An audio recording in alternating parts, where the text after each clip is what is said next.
I just tried the AWS Bedrock, and also AWS has the Sagemaker. Basically, these two are pretty similar, and I'm just curious: is there any overlap or any differences? So I just search around, and I found two notebooks, which is more of an introductory about the difference. We can just try it out. The first one is that Meta Llama notebook example.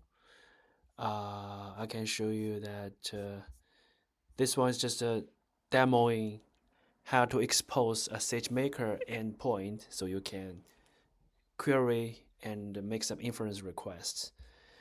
We can go through this SageMaker notebook first, and then we can go to the Bedrock one later. So for the SageMaker, some preparations, module updates, and some role and buckets definition. These are just preparations. I think the key piece is here that for the SageMaker, you need a model artifact. The structure is like this, the code, and you have this key configuration file serving.properties. This notebook has the definition explained. I will share the link later in this YouTube video description. So basically what it's doing is it's making directory of, let me just, okay. So this is the home directory, and it's making this folder. You see here, it's this code llama 7b, this one. It will just write these properties to this folder. So this is the key command, generating this configuration file serving.properties. And you can see, I think the key is here. The model ID, this is actually the path to this S3 bucket. And you see it's SageMaker example files, production. I'm on the US West 2, so I just give the US West 2 as the region. And you can see that actually, I think this one is a public available S3 bucket that's public to the whole world. I just tested out. We can try it again here. You see, if we can list it, we have access to this model, right? The same path here. So I'm just a general user. I can get all the contents basically, which means you can download it to your local S3 or your local machine anywhere you want. So this is the key part. And basically, I think you can use it. Maybe you can try any other models you want. Let's try to see. Okay, it has only the pre-trained, only Llama 2. If we try more, yeah, you can see that I list the models directory, and it has all these pre-trained models you can try and just plug it into the notebook here. I think the path is defined here. So yeah, you can just plug in whatever models, the pre-trained models you want, and play around with it. This is the full list. You can just dig into each of the directories to find which model you want and you love the most. Yeah, so then you can just have the inference image model, the URI. This framework is DGL, Deep Learning Library. The version is this one. Again, you can plug in any version you want. I think I did some exploration.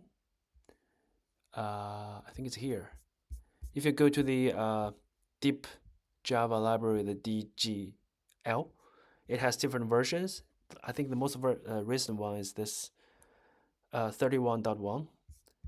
And then you can try the 30, the 28. Yeah, any version you want from history.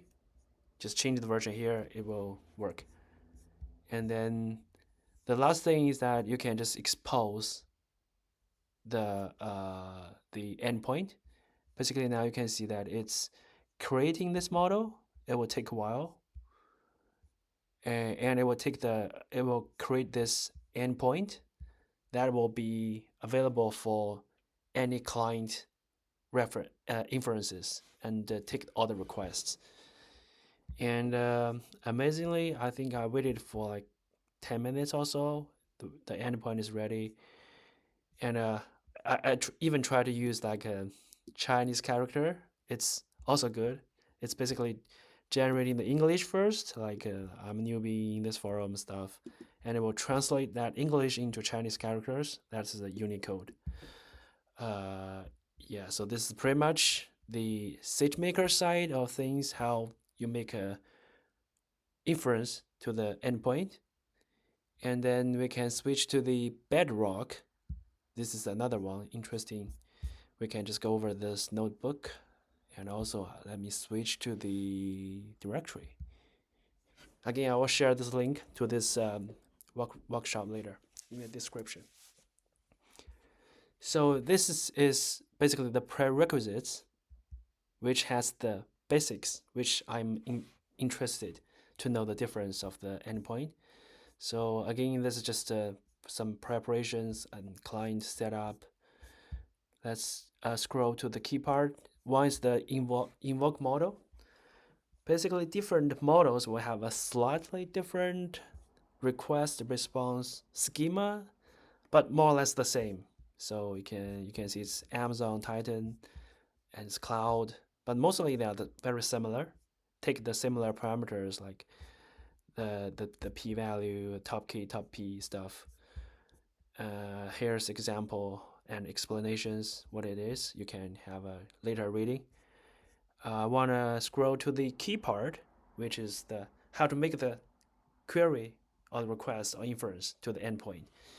So this is the key part. You want a Bedrock client, and then prepare the prompt data. After that, you can just directly make the request. You see, this is the client, right? You call the invoke model API.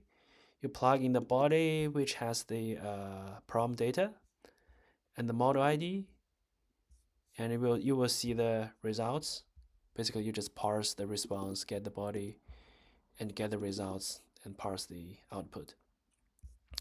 So, and I think the interesting thing I'm also curious is that where is this request sending to? Because it's just directly calling the client and invoke.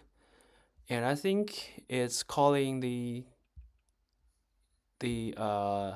Bedrock endpoint directly. I think it's somehow somewhere defined. Okay, it's here. So if you go to the Bedrock documentation, you can see their fixed endpoints for different regions.